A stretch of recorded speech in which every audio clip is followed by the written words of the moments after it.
તે નગર શેઠની ઘરવાળી, એમને ઘેરથી શેઠાણી.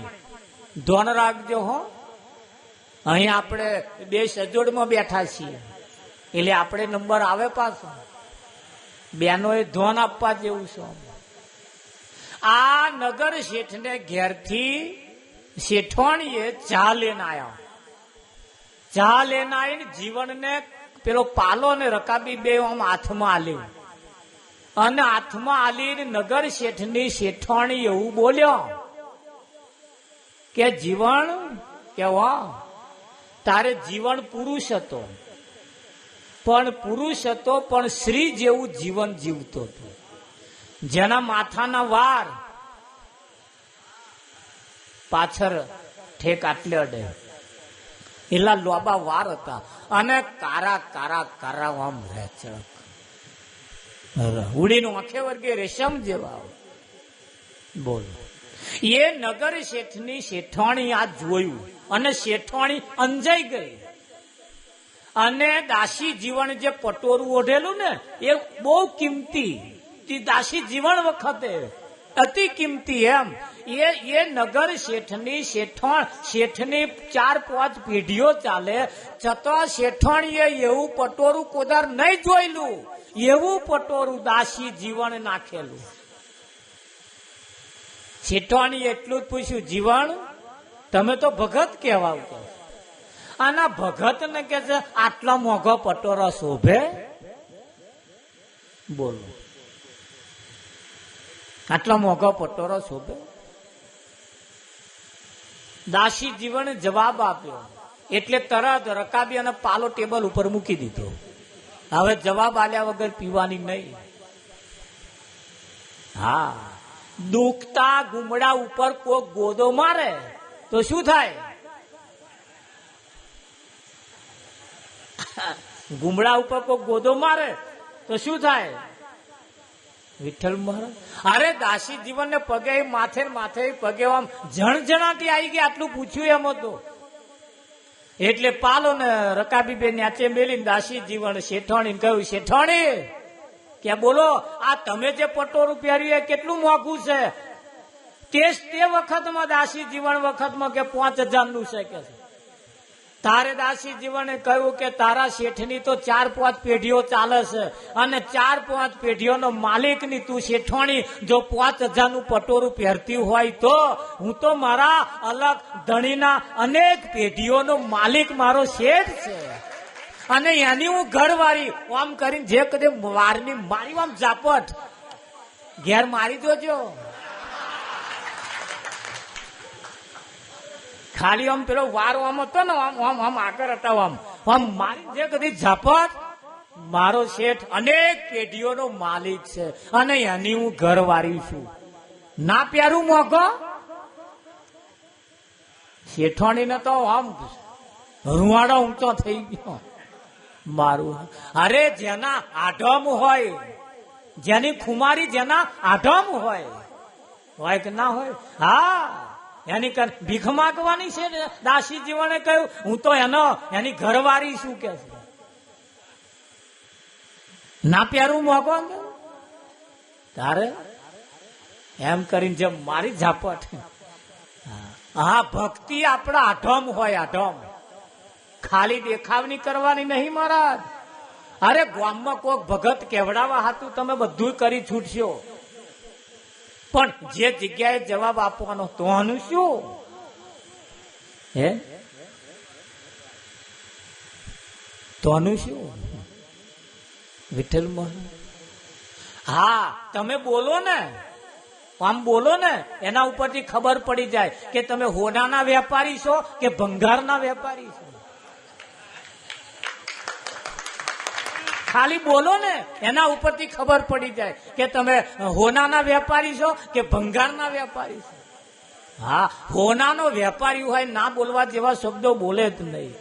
હે, હા, અને ભંગાર વાળા તો બોલ જ કરે. એ તમારું અભરે ભરાશે, એ તમારું નહીં ખૂટે, એ તમારે ઘેર લીલા લેર થશે, એ તમારો દાઢો વળશે, એ તમને ભગવાન અઢળક આલે. આ પેલા આવે ને તો હરાલે માગવા આવું બોલે. એમને ખબર છે આપણે તો મફત હાલવાના. હાલો ને વાગ્યું તીર નહીં તે ટપ્પો. એને ખાલી વાડકા હાથે જ મતલબ હોય બસ. પણ એ વાડકું હાલતો હાલતો તો એટલું બધું બોલે મહારાજ, એટલું બધું બોલે, ના પૂછે વાત. બોલો, એને ખબર જો આવું નહીં બોલું ને તો આવો વાડકું નહીં હાલે. બોલ, એટલે એ આ મોઢાના એમાંથી તમારી આમ કિંમત થઈ જાય. તમે બોલો ને એટલે તમે હોડાના વેપારી છો કે શેના વેપારી છો, એ તરત એનો તોલ બંધ થઈ જાય. એટલે કયું શબ્દ વિચારીને બોલીએ, શબ્દે ઉતરે ઝેર, વગર વિચાર્યું બોલીએ તો વાલામ થાય વ્યાર. હા, ગમે તેવું ઘરમાં પણ ફાવે એવા શબ્દ બોલ ના કરીએ વિઠ્ઠલ મહારાજ, નહીં. હા, શબ્દ ઉપર પણ અંકુશ રાખવાનો. આ બહેનોને પેલા હાડીના છેડા મોઢામાં રાખવાના હતા, આ તો હવે કાઢી નાખ્યા. બોલો ને, હવે પણ ભલે કાઢી નાખ્યાની ચિંતા નહીં. હાડીના છેડા ભલે કાઢ્યા પણ શબ્દના છેડા મોઢામાં રાખજો, શબ્દના છેડા મોઢામાં રાખજો. અરે સમય આવે તો જ બોલવાનું, ના બોલવા જેવું લાગે તો આ બોલ કરવાનું નહીં. આપણે હીરાના વેપારી છીએ, તારે ભંગારના થોડા છીએ, ખરું કે નહીં? એની રીત, એનો મહિમા છે આ તો. અને મહિમા જે સમજે ને, આ કાર્યક્રમ જે છે કોઈ આલી મુવાલી નથી, આ કોઈ જગ્યા છે કોઈ આલી મુવાલી નથી. અહીં તો કંઈક નું બલિદાન આપેલું છે, અહીં કંઈકે દાન કરેલો છે, અને દાન કરેલો છે ને એના ઉપર આપણે બેઠા છે.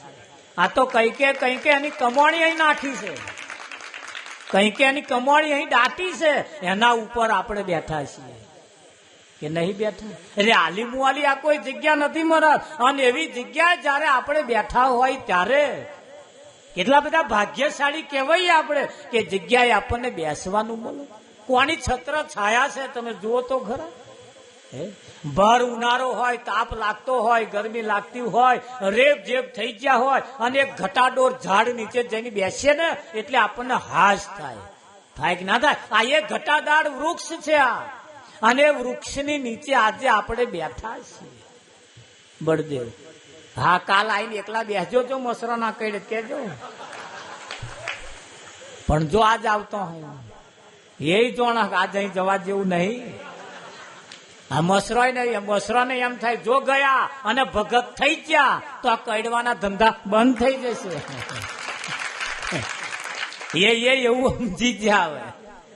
બળદેવ, મચ્છર જેવું મચ્છર જો સમજી જતું હોય સ્વભાવ બદલી જાય. સ્વભાવ આ જગ્યા વિશે અહીં કંઈકના સ્વભાવ બદલાઈ ગયા, કંઈકના સ્વભાવ બદલાઈ ગયા. અને આ સ્વભાવ બદલાવા માટે આ જગ્યાએ આવવાનું ને. આ જગ્યાએ આવવાથી કદાચ કોઈ ઘૂંટો લેતા હોય અને આ મંદિરમાં ખાલી વાંટો મારી દે ને તો એના ઘૂંટો લેવાના બંધ થઈ જાય કે ના થઈ જાય?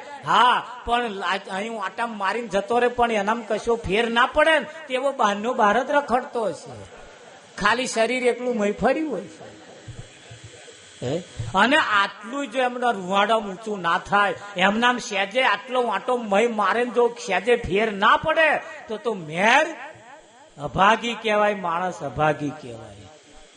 કેટલો મોટો અભાગ્ય કહેવાય, કેટલો મોટો પાપી કહેવાય. એનો કર્મનો પાપ એનો આડો આવે છે કે અહીંયા આગળ જગ્યાએ આવવાથી છતાં એના વિચારો બદલાતા નથી. આ જગ્યા એ કોઈ આલી મુવાલી નથી મારા. આપણે કઈક જગ્યાએ દર્શન કરવા જઈએ, કઈક પગે લાગવા જઈએ કે નહીં જતા? હા, આપણા ગામની અંદર નવી વહુ પૈણીને આવે એટલે વરઘોડિયું પૈણીને આવે એટલે બધાને આપણે ડેરે પગે લગાડવા લઈ જઈએ. કેમ લઈ જવાના? આગળથી ચાલતું આવીને લઈ જવાના છે એવું છે? ના, એ જે આપણા ગામમાં આવે એટલે સૌ પ્રથમ પેલા જે બહારથી આવ્યો છે ને એને પહેલી ખબર પડી જાય કે મારા ગામની ભાગોરમાં ભાથીજીનું મંદિર છે, મારા ગામના અલગ ધણીનું મંદિર છે, મારા ગામમાં અંબાજીનું, આ બધા મંદિરોની એને ખબર પડી જાય કે ના પડી જાય? હા, પણ ખબર પડી જાય તો અઠવાડિયે 15 દાડે આવવું પડે કે ના આવવું પડે?